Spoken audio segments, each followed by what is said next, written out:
Bonjour et bienvenue dans ce nouveau cours de terminale spécialité sur le défi de la construction de la paix. La paix, en fait, pourquoi c'est intéressant? Parce que comme nous le dit aussi Nicolas Hulot, dans le monde, en fait, dans l'histoire du monde, en tout cas, la paix, c'est une exception. En fait, on a toujours exalté la guerre, on l'a déjà vu dans les cours précédents, et la paix, c'est souvent présenté comme le but ultime des États et des organisations internationales. Pourtant, elle s'est jamais imposée par elle-même, en tout cas, elle s'est jamais imposée sans un conflit la précédent. Pendant plusieurs siècles, philosophes et juristes développent l'idée d'une paix comme objectif suprême, souvent atteint après une guerre juste. Au IVe siècle avant notre ère, l'idéal platonicien est celui d'une cité de paix opposée à l'idée guerrière des Spartiates. Au IIIe siècle avant notre ère, l'empereur Ashoka applique lui les principes non violents du bouddhisme pour éloigner la guerre de l'empire, alors que au Ier siècle, Cicéron est le premier philosophe occidental à aborder la théorie de la guerre juste menée dans le but d'obtenir la paix. Depuis l'Antiquité, les États envisagent donc des règles pour pacifier leurs relations. Si la paix est considérée comme l'absence de guerre, elle peut se consolider à travers la domination d'une civilisation sur d'autres. Sous l'Empire romain, entre le 1er et le 2e siècle, on instaurait la Pax Romana, autrement dit une longue période de paix qui était imposée par l'Empire romain aux régions qui étaient dominées. Jusqu'au XVIIe siècle, la paix se définit donc par opposition à la guerre. Mettre fin à un affrontement armé est considéré comme suffisant pour installer la paix. Les choses changent progressivement à partir du XVIIe. En 1635, Grotius préconise de codifier les usages relatifs à la guerre et de développer les conventions liant les nations entre elles, afin d'obtenir une paix durable. La forme retenue est celle de congrès et de traités de paix. Ces traités permettent de fixer durablement les relations entre les États en dehors de l'état de guerre. Or, en l'absence d'arbitre suprême, chaque État dispose du droit de recourir à la force, de sorte que la paix reste avant tout, en fait, une paix armée, comme le signale Raymond Aron. Nouveau jalon dans l'histoire de la paix au XVIIIe, puisque des penseurs comme Emmanuel Kant théorisent la paix perpétuelle, qui n'étant pas un état naturel doit être instaurée de façon volontaire.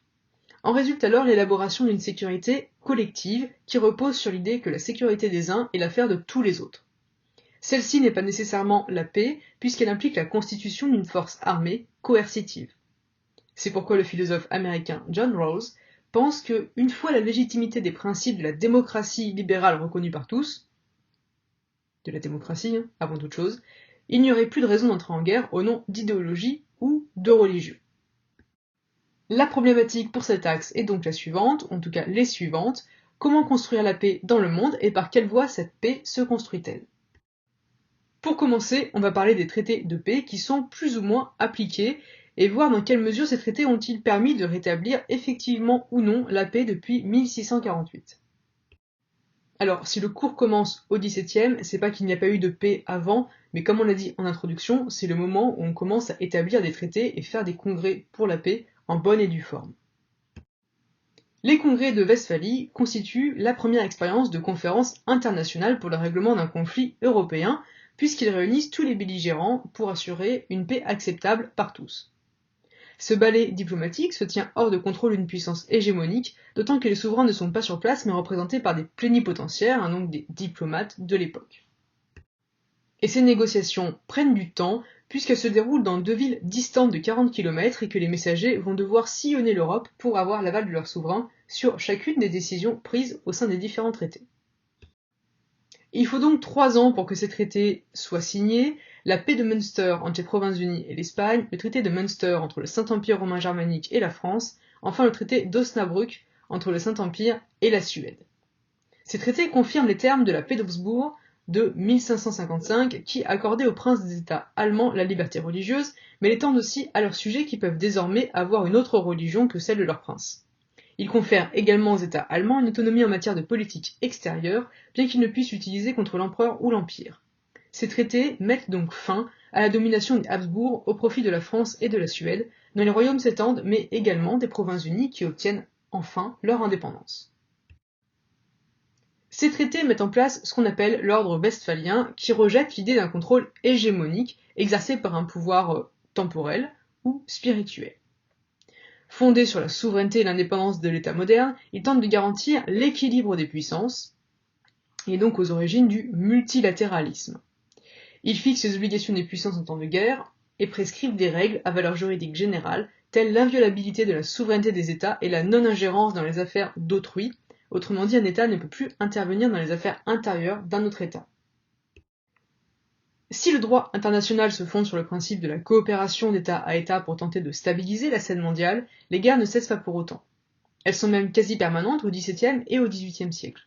Menées principalement par la France de Louis XIV, qui veut renverser à son profit l'équilibre que la France a pourtant contribué à établir, ces guerres se terminent par des traités de paix, comme le traité d'Utrecht qui met fin à la guerre de succession d'Espagne, donc entre la Grande-Bretagne, la France et l'Espagne en 1713, et ces traités montrent la volonté de négocier finalement à égalité et de ne pas rompre l'équilibre. Dans l'Europe post-westphalienne, donc, la paix sert à préparer la future guerre, avant tout, comme l'atteste la mise en place d'armées permanentes, c'est ce qui est fait en France avec Louvois, ou alors la construction de places fortes, c'est celle qu'on voit ici notamment, par Vauban, qui en a fait des dizaines dans toute la France. Au final, il s'agit moins de construire la paix internationale que de permettre à chaque État de recourir à la guerre pour défendre ses droits et son indépendance. Autre jalon clé dans l'histoire de la paix, c'est le Congrès de Vienne de 1815 qui vient clore la parenthèse des guerres révolutionnaires et napoléoniennes. Ce congrès s'ouvre en septembre 1814 à Vienne en présence de tous les États européens, soit près de 200 délégations.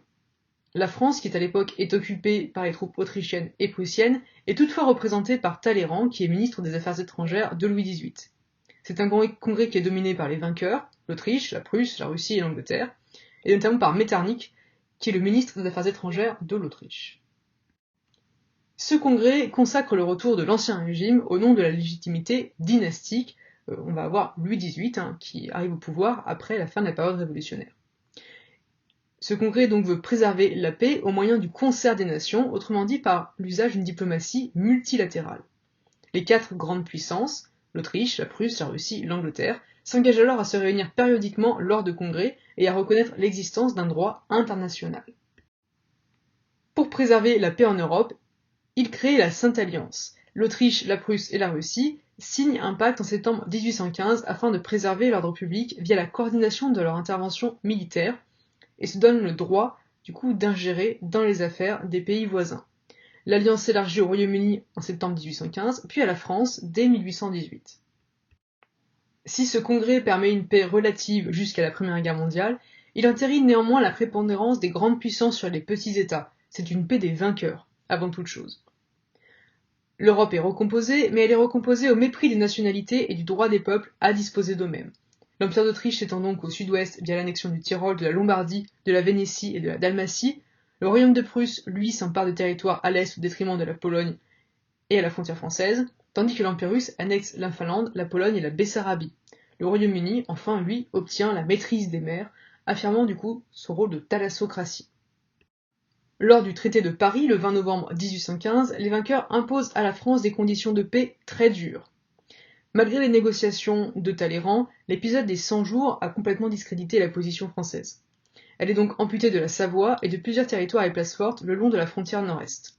Elle doit aussi payer une indemnité de guerre de 700 millions de francs, s'acquitter de frais d'intervention des troupes d'occupation, soit environ 500 000 hommes. Troisième jalon important dans l'histoire des grands traités de paix, évidemment le traité de Versailles, qui est le dernier grand traité de paix multilatéral qui est conclu en Europe, puisqu'il n'y a d'ailleurs pas aucun équivalent pour la Seconde Guerre mondiale. Entre juin 1919 et août 1920, il y a pas moins de 5 traités qui sont signés, le traité de Versailles notamment, qui est signé entre les Alliés et l'Allemagne, le traité de Saint-Germain-en-Laye entre l'Autriche et les Alliés, et puis le traité de Sèvres qui a été remplacé un peu plus tard par le traité de Lausanne, pour traiter la question de l'Empire ottoman. Ces traités sont élaborés en l'absence des pays vaincus qui ne participent pas aux discussions et ne peuvent pas défendre leurs intérêts, et ils sont astreints à de lourdes réparations, et ces vaincus seront également exclus de la SDN, ce qui aura un impact important, on le verra plus tard. La première conférence de la paix s'ouvre à Paris en présence de l'ensemble des vainqueurs, autrement dit 27 États et 5 dominions britanniques.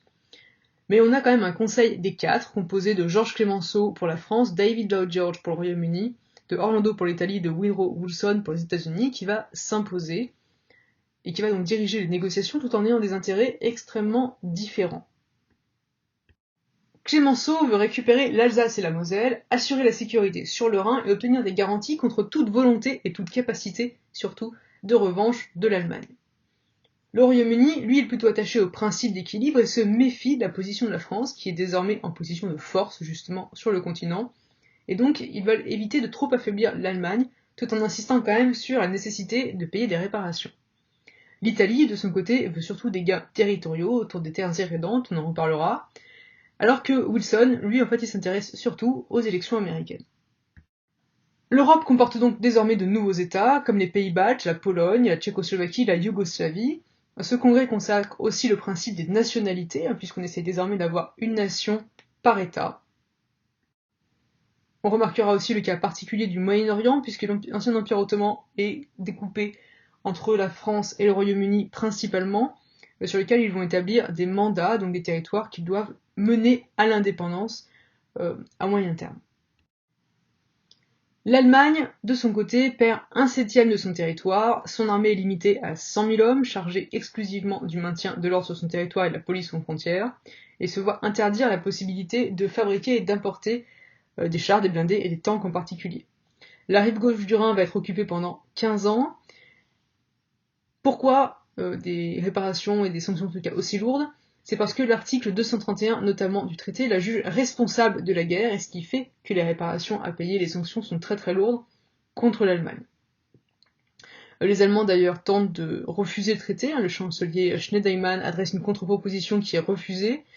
Le successeur les accepte finalement, mais refuse de payer pour autant les frais justement de réparation qui sont extrêmement importantes, ce qui entraîne l'occupation de la Ruhr par la France.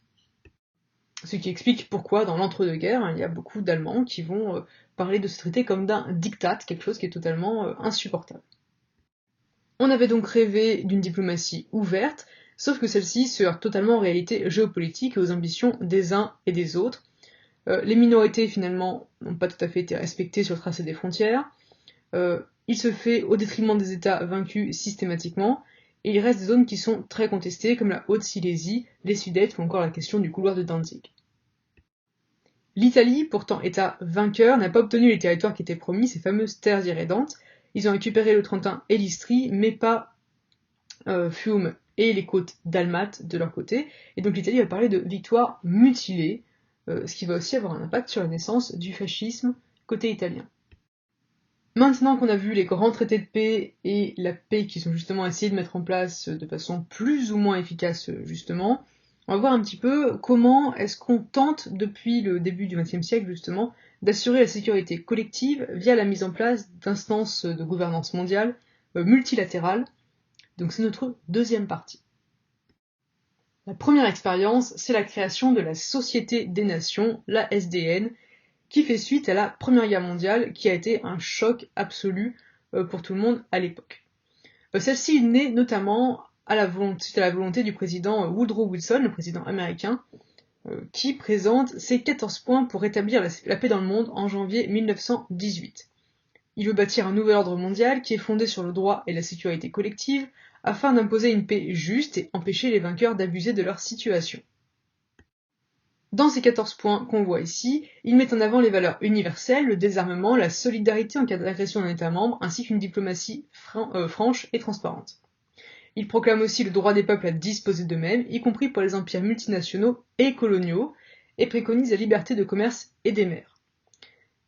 En fait, dans les 14 points de Wilson, démocratie et libéralisme économique sont considérés comme les meilleurs garants de la paix. La Société des Nations naît donc le 10 janvier 1920. C'est la première institution internationale qui vise à établir la paix de façon multilatérale, et qui va remplacer donc les négociations secrètes, la diplomatie secrète qui avait cours jusque-là. Elle est créée pour arbitrer les conflits de façon pacifique par la diplomatie, mais aussi du coup pour lutter contre la misère économique et sociale, et assurer l'intégrité et l'existence des États par la coopération internationale et la réponse collective, collégiale, aux différentes agressions. Elle ambitionne ainsi de réunir les États du monde entier et de les faire traiter sur un pied d'égalité, sans distinction de puissance. Sauf que la SDN, c'est plutôt un club des vainqueurs et des grandes puissances que vraiment une instance de gouvernance mondiale.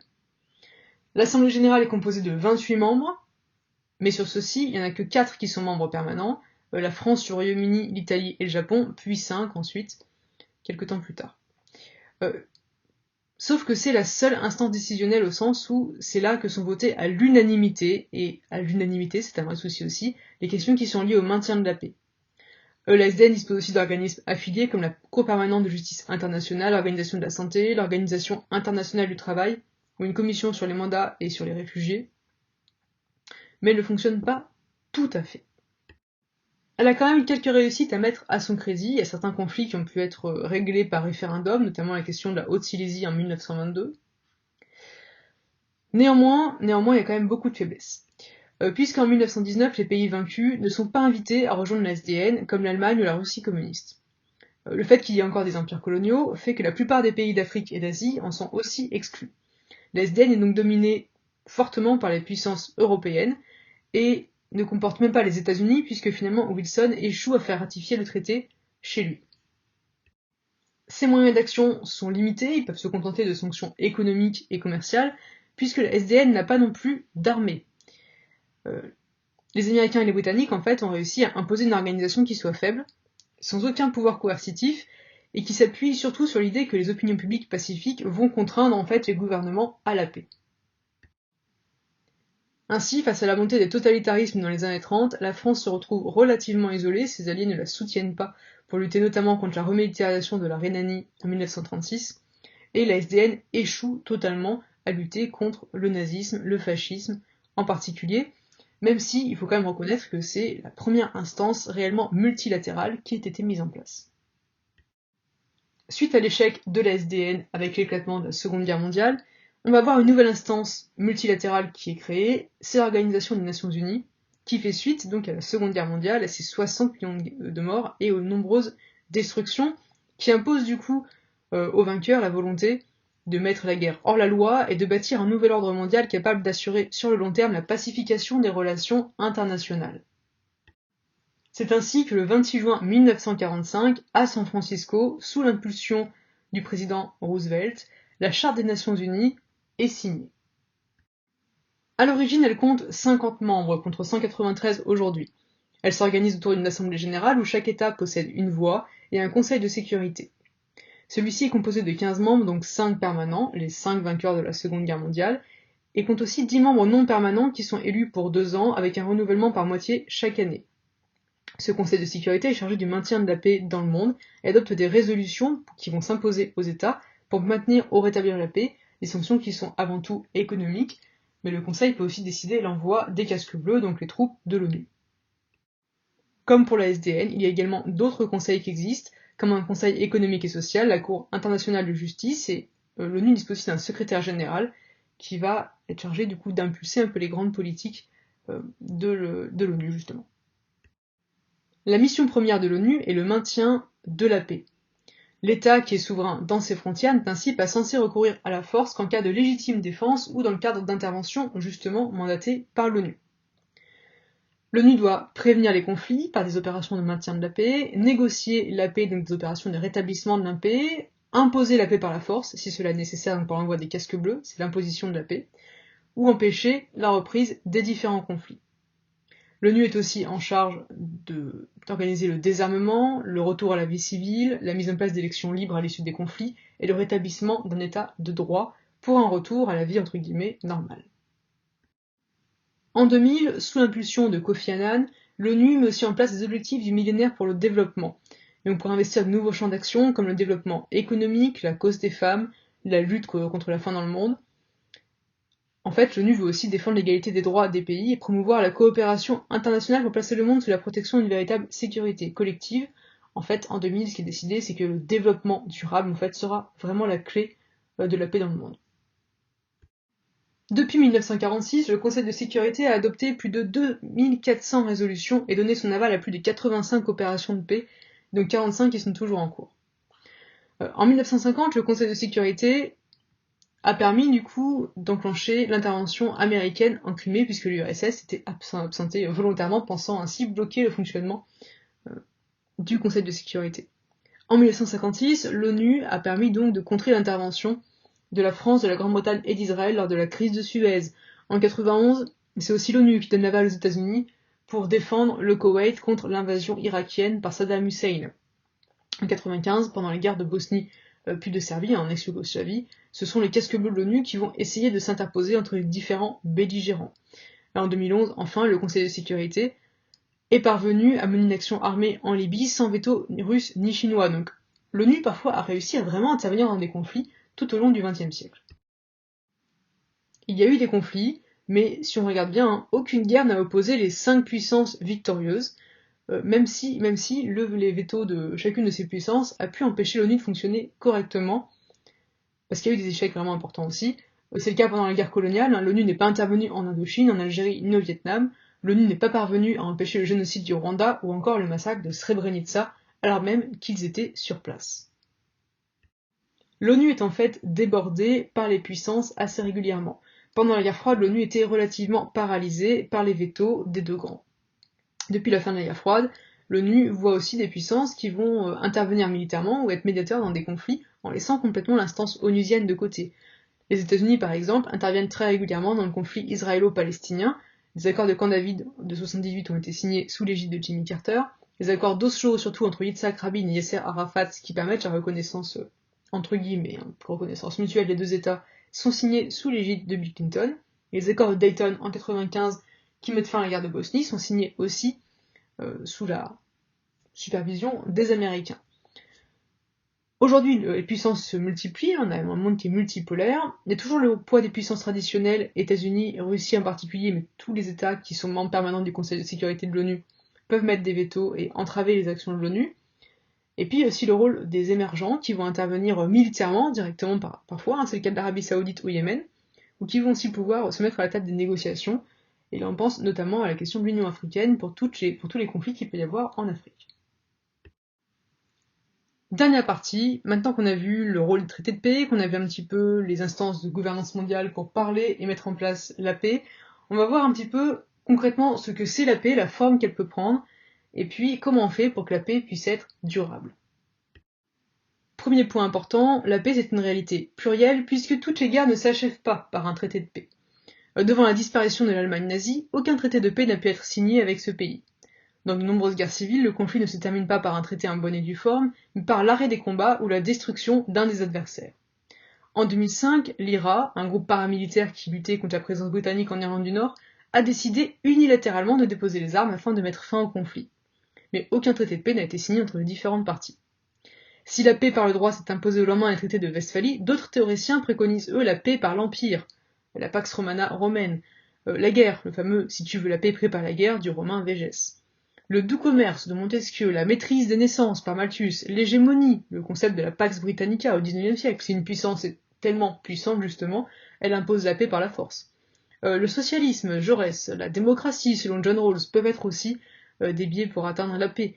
Le fédéralisme peut être une solution, c'est ce qui est décidé au Congrès de La Haye en 1948, là où on met sur pied la construction européenne.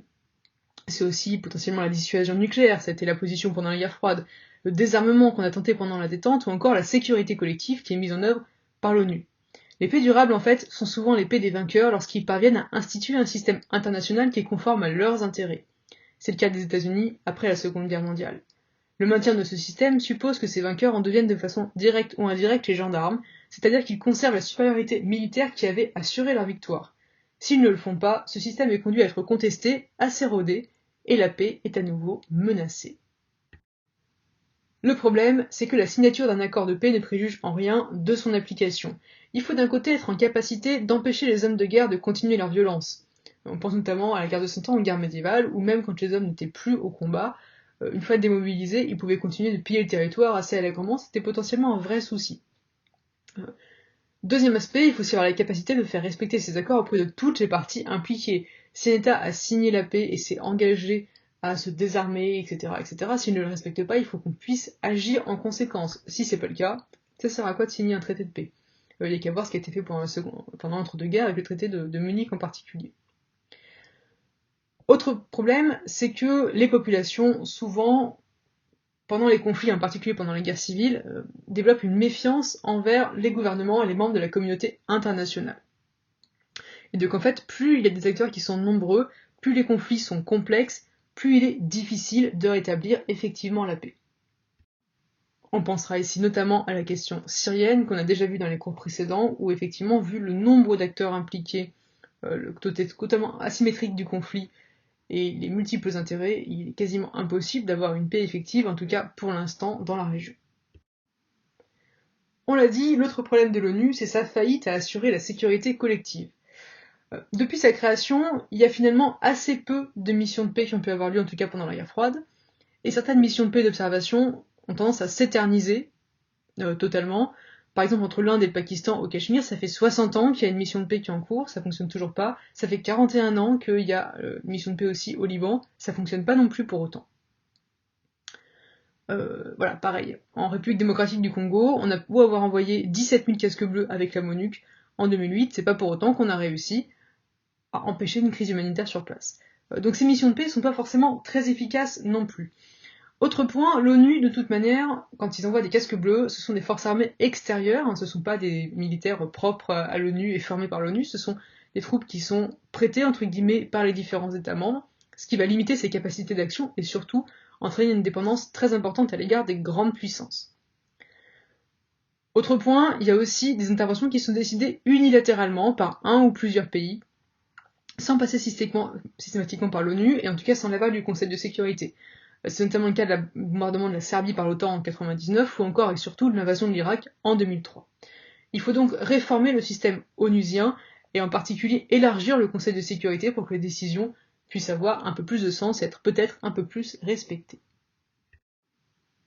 Dernière partie, donc la question de l'accompagnement du processus de paix, puisque accompagner ce processus suppose d'abord d'éradiquer les éléments qui étaient aux origines de la guerre, et pour ça il faut notamment envoyer sur les lieux des missions de vérification, composées des différents membres qui sont concernés de l'organisation internationale.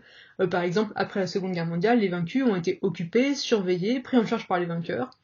C'est ce qui a permis notamment en Allemagne d'assurer le désarmement, surtout la dénazification, la décartélisation et puis la démocratisation de l'Allemagne, en tout cas pour l'Allemagne de l'Ouest. Finalement, pour les Nations Unies, la paix, ça devient plutôt un état précaire à préserver, plus qu'un quelque chose à rétablir. C'est ce qui explique du coup aussi le prolongement quasiment indéfini pour certaines missions de paix. Les casques bleus restent là pour empêcher la reprise de la guerre, plus que pour réussir à vraiment mettre en place la paix. En 2008, l'ONU a défini les conditions d'accès à la paix durable. Il s'agit de la capacité de l'État à assurer la sécurité et l'ordre public, le respect des droits de l'homme, la création d'institutions politiques permettant la participation ainsi que le redressement et le développement économique et social. Les services de l'ONU accompagnent donc les gouvernements des États qui ont été touchés par une guerre et qui ont besoin de reconstruction politique et économique. Si on résume, la paix durable est envisageable que si les conditions d'un bien-être social et économique sont réunies. L'ONU œuvre donc de concert avec d'autres institutions comme l'OMS, l'UNICEF ou encore les ONG. La paix durable suppose également l'adhésion des populations et l'enracinement des pratiques démocratiques, comme les élections libres. C'est ce qui permet donc une paix positive dans laquelle l'apaisement résulte d'une coopération durable et institutionnalisée entre les États désireux de cohabiter pacifiquement. Celle-ci semble de plus facilitée par la mondialisation dans la mesure où cette dernière joue un facteur de paix par l'intégration économique des pays en marge et une meilleure coopération entre acteurs. La construction de la paix prend donc du temps et celle-ci est forcément très complexe et spécifique à chaque région et à chaque acteur concerné. Merci d'avoir écouté ce cours et on se retrouve très bientôt en classe pour répondre à toutes vos questions.